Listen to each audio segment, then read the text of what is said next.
अनंतनाग पश्चिम 2024 के चुनावों ने यहाँ एक बहुत ही दिलचस्प और मैं कहूँगा एक जटिल तस्वीर पेश की है। ये सिर्फ हार और जीत के आंकड़ों की कहानी नहीं है, ये जमीन से उठती उम्मीदों, चुनौतियों और बदलाव की एक गहरी कहानी है। तो आज चलिए इस जनादेश को जरा परत दर परत समझने की कोशिश करते हैं और ये भी देखेंगे कि आने वाले कल की राजनीति के लिए, यहाँ की सियासत के लिए इसके क्या मायने हो सकते हैं। हम अपनी इस पूरी बातचीत को 4 हिस्सों में बांटकर देखेंगे। सबसे पहले चुनावी चुनौती आखिर है क्या, आंकड़ों के लिहाज से ये चढ़ाई कितनी मुश्किल है। फिर सबसे जरूरी हिस्सा, मतदाताओं की आवाज यानी उनकी असल चिंताएं क्या हैं। इसके बाद थोड़ा पीछे जाकर ऐतिहासिक संदर्भ को समझेंगे और आखिर में इन सब बातों की रोशनी में 2029 के लिए एक खाका या एक मुमकिन रोड मैप कैसा हो सकता है, इस पर बात करेंगे।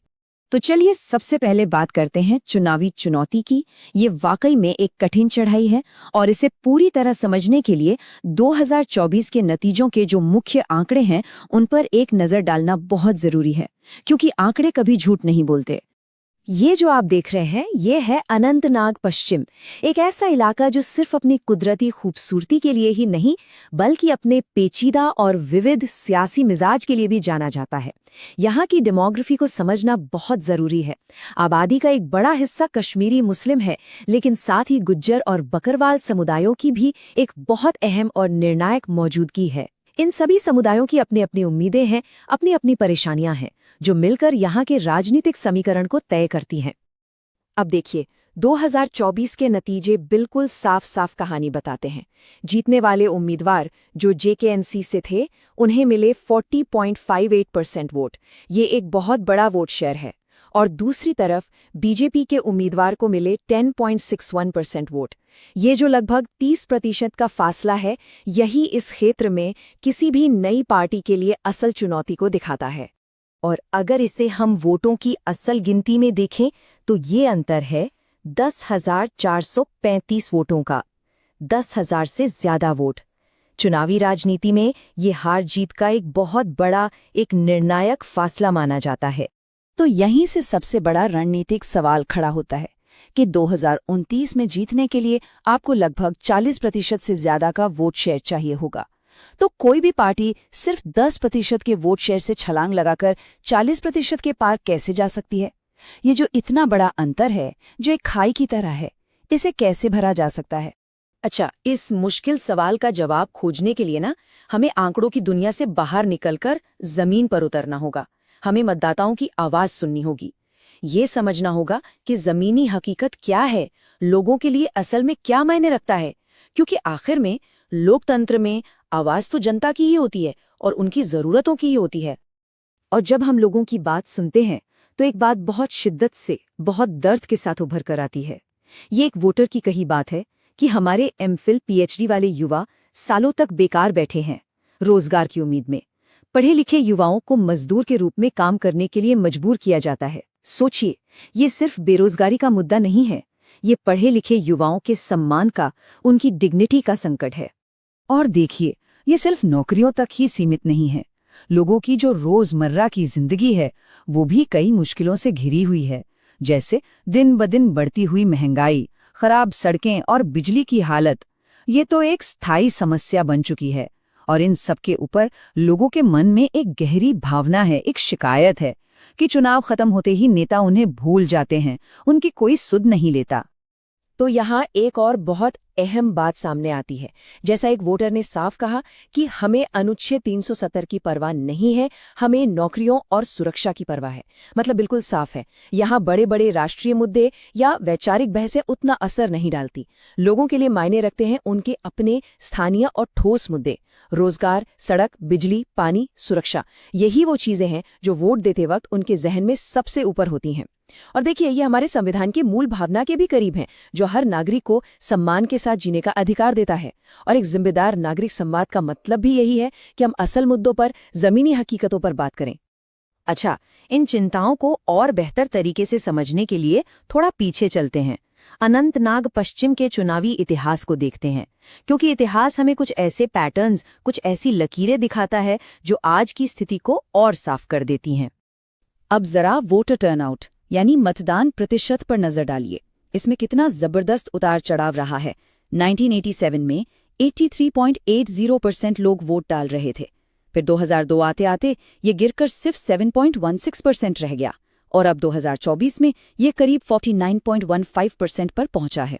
ये आंकड़े सिर्फ नंबर नहीं हैं, ये इस इलाके के मुश्किल भरे इतिहास और लोकतंत्र में विश्वास की धीमी लेकिन महत्वपूर्ण और नाजुक वापसी की कहानी कहते हैं। और एक और पैटर्न देखिए जो बहुत दिलचस्प है। यहाँ सत्ता विरोधी लहर का एक लंबा इतिहास रहा है। 1996 और 2002 में जेकेएनसी जीती, फिर 2008 और 2014 में लोगों ने पीडीपी को मौका दिया और 2024 में एक बार फिर जेकेएनसी की वापसी हुई। ये क्या दिखाता है? ये दिखाता है कि यहाँ के वोटर किसी एक पार्टी से बंधे नहीं हैं। वो लगातार एक ऐसी सरकार की तलाश में है जो उनकी उम्मीदों पर खरा उतरे, जो काम करके दिखाएं।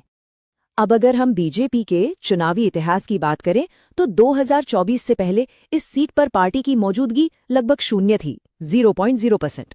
आप कह सकते हैं कि वो रेस में ही नहीं थे, लेकिन 2024 में ये आंकड़ा 10.61% तक पहुंचा। मतलब चुनावी नक्शे पर पहली बार एक ठोस मौजूदगी दर्ज हुई। ये एक बहुत ही महत्वपूर्ण शुरुआत मानी जा सकती है। तो अब तक हमने चुनौती समझी, लोगों की आवाज सुनी और इतिहास को देखा। अब सवाल है कि आगे का रास्ता क्या है? 2029 के लिए एक खाका कैसा होना चाहिए? हमारा विश्लेषण कहता है कि रास्ता रणनीति से विश्वास तक जाता है। एक ऐसा रास्ता जो जमीन से, लोगों से एक सच्चा रिश्ता बनाने पर टिका हो। और जब हम लोगों से जुड़ने की बात करते हैं तो भारत के डीपीडीपी फ्रेमवर्क के तहत उनकी निजता और सहमति का सम्मान करना सर्वोपरि हो जाता है। बिना इजाजत उनके डेटा का इस्तेमाल करना या उन तक पहुंचना ये भरोसे की बुनियाद को कमजोर करता है। तो इस रास्ते पर पहला और सबसे अहम कदम है उम्मीदवार का चेहरा। वो कौन होना चाहिए? कोई बाहरी नहीं, बल्कि एक स्थानीय युवा नेता, कोई ऐसा जो अनंतनाग घाटी से ही हो, जो कश्मीरी जबान में लोगों से बात कर सके, उनके दुख दर्द को अपना समझे और राष्ट्रीय मुद्दों की बजाय उनकी स्थानीय समस्याओं को हल करने पर ही अपना पूरा ध्यान लगाए। और उम्मीदवार के साथ साथ पूरी रणनीति को 4 मजबूत खंभों पर खड़ा करना होगा। पहला, संगठन, यानी बूथ लेवल से लेकर ऊपर तक एक जमीनी मजबूत पार्टी ढांचा तैयार करना। दूसरा, नैरेटिव, यानी संदेश को पूरी तरह स्थानीय बनाना। केंद्र की बड़ी योजनाओं को लोगों के रोजमर्रा की जिंदगी में हो रहे छोटे छोटे सुधारों से जोड़कर दिखाना। तीसरा, संसाधन, केंद्रीय फंड का इस्तेमाल करके सड़क और स्किल सेंटर जैसी परियोजनाएं शुरू करना जो लोगों को अपनी आंखों से दिखें। और चौथा, डिजिटल आउटरीच, यानी आज के जमाने के युवाओं से उनकी अपनी भाषा में व्हाट्सएप और इंस्टाग्राम जैसे प्लेटफॉर्म्स पर जुड़ना।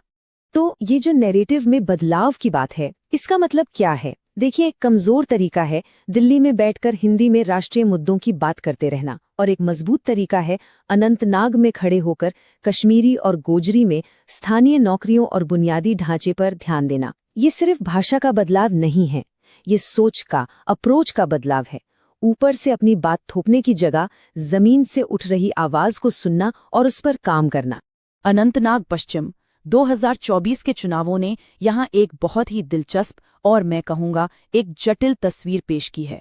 ये सिर्फ हार और जीत के आंकड़ों की कहानी नहीं है, ये जमीन से उठती उम्मीदों, चुनौतियों और बदलाव की एक गहरी कहानी है। तो आज चलिए इस जनादेश को जरा परत दर परत समझने की कोशिश करते हैं और ये भी देखेंगे कि आने वाले कल की राजनीति के लिए, यहाँ की सियासत के लिए इसके क्या मायने हो सकते हैं। हम अपनी इस पूरी बातचीत को 4 हिस्सों में बांटकर देखेंगे। सबसे पहले, चुनावी चुनौती आखिर है क्या, आंकड़ों के लिहाज से ये चढ़ाई कितनी मुश्किल है। फिर सबसे जरूरी हिस्सा, मतदाताओं की आवाज, यानी उनकी असल चिंताएं क्या हैं। इसके बाद थोड़ा पीछे जाकर ऐतिहासिक संदर्भ को समझेंगे और आखिर में इन सब बातों की रोशनी में 2019 के लिए एक खाका या एक मुमकिन रोडमैप कैसा हो सकता है, इस पर बात करेंगे। तो चलिए सबसे पहले बात करते हैं चुनावी चुनौती की। ये वाकई में एक कठिन चढ़ाई है और इसे पूरी तरह समझने के लिए 2024 के नतीजों के जो मुख्य आंकड़े हैं उन पर एक नज़र डालना बहुत ज़रूरी है, क्योंकि आंकड़े कभी झूठ नहीं बोलते। ये जो आप देख रहे हैं ये है अनंतनाग पश्चिम, एक ऐसा इलाका जो सिर्फ अपनी कुदरती खूबसूरती के लिए ही नहीं बल्कि अपने पेचीदा और विविध सियासी मिजाज के लिए भी जाना जाता है। यहाँ की डेमोग्राफी को समझना बहुत ज़रूरी है। आबादी का एक बड़ा हिस्सा कश्मीरी मुस्लिम है, लेकिन साथ ही गुज्जर और बकरवाल समुदायों की भी एक बहुत अहम और निर्णायक मौजूदगी है। इन सभी समुदायों की अपनी अपनी उम्मीदें हैं, अपनी अपनी परेशानियां हैं, जो मिलकर यहाँ के राजनीतिक समीकरण को तय करती हैं। अब देखिए, 2024 के नतीजे बिल्कुल साफ-साफ कहानी बताते हैं। जीतने वाले उम्मीदवार जो जेकेएनसी से थे, उन्हें मिले 40.58% वोट। ये एक बहुत बड़ा वोट शेयर है। और दूसरी तरफ बीजेपी के उम्मीदवार को मिले 10.61% वोट।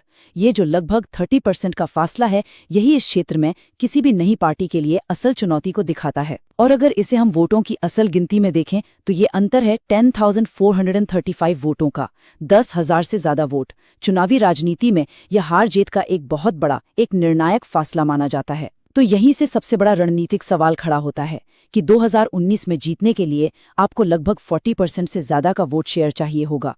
तो कोई भी पार्टी सिर्फ 10% के वोट शेयर से छलांग लगाकर 40% के पार कैसे जा सकती है? ये जो इतना बड़ा अंतर है, जो एक खाई की तरह है, इसे कैसे भरा जा सकता है? अच्छा, इस मुश्किल सवाल का जवाब खोजने के लिए ना हमें आंकड़ों की दुनिया से बाहर निकलकर जमीन पर उतरना होगा। हमें मतदाताओं की आवाज सुननी होगी। ये समझना होगा कि जमीनी हकीकत क्या है, लोगों के लिए असल में क्या मायने रखता है। क्योंकि आखिर में लोकतंत्र में आवाज तो जनता की ही होती है और उनकी जरूरतों की ही होती है। और जब हम लोगों की बात सुनते हैं तो एक बात बहुत शिद्दत से, बहुत दर्द के साथ उभर कर आती है। ये एक वोटर की कही बात है कि हमारे एमफिल पीएचडी वाले युवा सालों तक बेकार बैठे हैं।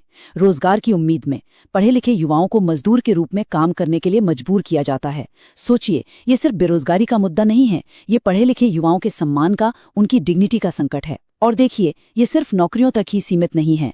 लोगों की जो रोजमर्रा की जिंदगी है, वो भी कई मुश्किलों से घिरी हुई है। जैसे दिन ब दिन बढ़ती हुई महंगाई, खराब सड़कें और बिजली की हालत, ये तो एक स्थायी समस्या बन चुकी है। और इन सब के ऊपर लोगों के मन में एक गहरी भावना है, एक शिकायत है कि चुनाव खत्म होते ही नेता उन्हें भूल जाते हैं, उनकी कोई सुध नहीं लेता। तो यहाँ एक और बहुत अहम बात सामने आती है। जैसा एक वोटर ने साफ कहा कि हमें अनुच्छेद 370 की परवाह नहीं है, हमें नौकरियों और सुरक्षा की परवाह है। मतलब बिल्कुल साफ है, यहाँ बड़े बड़े राष्ट्रीय मुद्दे या वैचारिक बहसें उतना असर नहीं डालती। लोगों के लिए मायने रखते हैं उनके अपने स्थानीय और ठोस मुद्दे। रोजगार, सड़क, बिजली, पानी, सुरक्षा, यही वो चीजें हैं जो वोट देते वक्त उनके जहन में सबसे ऊपर होती हैं। और देखिए, ये हमारे संविधान की मूल भावना के भी करीब है, जो हर नागरिक को सम्मान के साथ जीने का अधिकार देता है। और एक जिम्मेदार नागरिक संवाद का मतलब भी यही है कि हम असल मुद्दों पर, जमीनी हकीकतों पर बात करें। अच्छा, इन चिंताओं को और बेहतर तरीके से समझने के लिए थोड़ा पीछे चलते हैं, अनंतनाग पश्चिम के चुनावी इतिहास को देखते हैं। क्योंकि इतिहास हमें कुछ ऐसे पैटर्न, कुछ ऐसी लकीरें दिखाता है जो आज की स्थिति को और साफ कर देती हैं। अब जरा वोटर टर्नआउट यानी मतदान प्रतिशत पर नजर डालिए। इसमें कितना जबरदस्त उतार चढ़ाव रहा है। 1987 में 83.80% लोग वोट डाल रहे थे। फिर 2002 आते आते ये गिरकर सिर्फ 7.16% रह गया। और अब 2019 में यह करीब 49.5% पर पहुंचा है।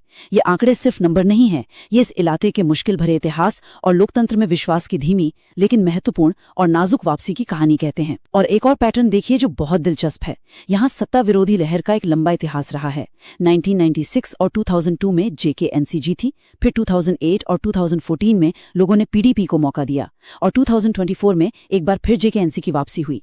ये क्या दिखाता है? ये दिखाता है कि यहाँ के वोटर किसी एक पार्टी से बंधे नहीं हैं। वो लगातार एक ऐसी सरकार की तलाश में है जो उनकी उम्मीदों पर खरा उतरे, जो काम करके दिखाए। अब अगर हम बीजेपी के चुनावी इतिहास की बात करें तो 2024 से पहले इस सीट पर पार्टी की मौजूदगी लगभग शून्य थी, 0.0%। आप कह सकते हैं कि वो रेस में ही नहीं थे। लेकिन 2024 में ये आंकड़ा 10.16% तक पहुंचा। मतलब चुनावी नक्शे पर पहली बार एक ठोस मौजूदगी दर्ज हुई। ये एक बहुत ही महत्वपूर्ण शुरुआत मानी जा सकती है। तो अब तक हमने चुनौती समझी, लोगों की आवाज सुनी और इतिहास को देखा। अब सवाल है कि आगे का रास्ता क्या है? 2019 के लिए एक खाका कैसा होना चाहिए? हमारा विश्लेषण कहता है कि रास्ता स्ट्रैटेजी से विश्वास तक जाता है। एक ऐसा रास्ता जो जमीन से, लोगों से एक सच्चा रिश्ता बनाने पर टिका हो। और जब हम लोगों से जुड़ने की बात करते हैं तो भारत के डीपीडीपी फ्रेमवर्क के तहत उनकी निजता और सहमति का सम्मान करना सर्वोपरि हो जाता है। बिना इजाजत उनके डेटा का इस्तेमाल करना या उन तक पहुंचना ये भरोसे की बुनियाद को कमजोर करता है। तो इस रास्ते पर पहला और सबसे अहम कदम है उम्मीदवार का चेहरा। वो कौन होना चाहिए? कोई बाहरी नहीं, बल्कि स्थानीय युवा नेता। कोई ऐसा जो अनंतनाग घाटी से ही हो, जो कश्मीरी जुबान में लोगों से बात कर सके, उनके दुख दर्द को अपना समझे और राष्ट्रीय मुद्दों की बजाय उनकी स्थानीय समस्याओं को हल करने पर ही अपना पूरा ध्यान लगाए। और उम्मीदवार के साथ साथ पूरी रणनीति को 4 मजबूत खंभों पर खड़ा करना होगा। पहला, संगठन यानी बूथ लेवल से लेकर ऊपर तक एक जमीनी मजबूत पार्टी ढांचा तैयार करना। दूसरा, नैरेटिव यानी संदेश को पूरी तरह स्थानीय बनाना। केंद्र की बड़ी योजनाओं को लोगों के रोजमर्रा की जिंदगी में हो रहे छोटे छोटे सुधारों से जोड़कर दिखाना। तीसरा, संसाधन, केंद्रीय फंड का इस्तेमाल करके सड़क और स्किल सेंटर जैसी परियोजनाएं शुरू करना जो लोगों को अपनी आंखों से दिखें। और चौथा, डिजिटल आउटरीच, यानी आज के जमाने के युवाओं से उनकी अपनी भाषा में व्हाट्सएप और इंस्टाग्राम जैसे प्लेटफॉर्म से जुड़ना। तो ये जो नैरेटिव में बदलाव की बात है, इसका मतलब क्या है? देखिए, एक कमजोर तरीका है दिल्ली में बैठकर हिंदी में राष्ट्रीय मुद्दों की बात करते रहना, और एक मजबूत तरीका है अनंतनाग में खड़े होकर कश्मीरी और गोजरी में स्थानीय नौकरियों और बुनियादी ढांचे पर ध्यान देना। ये सिर्फ भाषा का बदलाव नहीं है, ये सोच का, अप्रोच का बदलाव है। ऊपर से अपनी बात थोपने की जगह जमीन से उठ रही आवाज को सुनना और उस पर काम करना। तो आखिर में बात यहीं पर आती है कि 10% से 40% से ज्यादा तक का सफर सिर्फ एक चुनावी अभियान से तय नहीं हो सकता।